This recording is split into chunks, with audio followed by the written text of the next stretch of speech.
A personal share here from a mental health professional.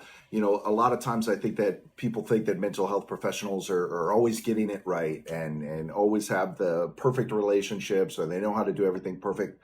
I don't know how to do things perfect. I'm working through life just like everybody else out there, and so my wife wanted me to come on here and share a little message of a little bit of a disagreement that we had yesterday, but how in a very healthy way we were able to resolve it. So um, I was hangry because I was getting quite hungry, and my wife was taking a little bit of extra time to get ready.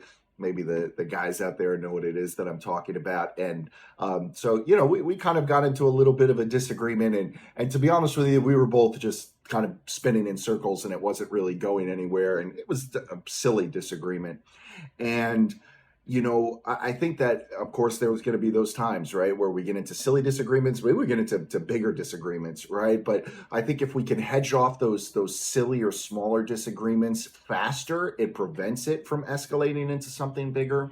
And so here's a little tip that you can utilize in your relationships, and that is this. When you kind of find yourself getting into one of those kind of silly or small disagreements, either you or your partner, your spouse, right? Each of you has the opportunity to hit the reset button, right? And say, hey, let's take a step back. I'm sorry. I didn't mean to do that.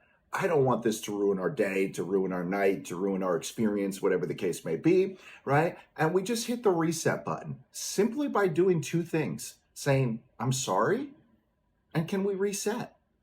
Because I want to make tonight special. I want to make today special, whatever the case may be, right? So, relationship tip again, this transcends just intimate relationships, but specifically in the work that I do with couples, these are some of the different tips and tricks that can be used, right? So, two things. Number one, I'm sorry, and hopefully that's mirrored back by your partner, your spouse. I'm sorry. And then second is, hey, I don't want this little disagreement to ruin our experience together. Can we hit the reset button?